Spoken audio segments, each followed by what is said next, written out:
আসসালামু আলাইকুম আরহামতুল্লাহি অবরাকাত। আমি একজন ছাত্রকে তার বাসায় পড়াই। তার পিতা ব্যাংকে চাকরি করে। এমতো অবস্থায় তার সন্তানকে পড়ানো এবং তার পিতার কাছ থেকে সম্মানী নেওয়া আমার জন্য জায়েজ হবে কি, এ সম্পর্কে বিস্তারিত জানতে চাই। সম্মানিত দ্বীনি মুসলিম ভাই ও বোন, পাঠদান হালাল হওয়ায় হালাল কর্মের বিনিময় ব্যাংকারের সন্তানকে পড়ানো এবং তার থেকে সম্মানী গ্রহণ করতে কোনো বাধা নেই।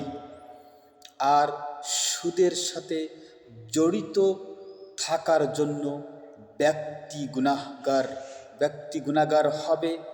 আল্লাহ বলেন, মানুষ যা করে তার ফল তার উপরে বর্তাবে। একজনের পাপের বোঝা অন্যজন বহন করবে না।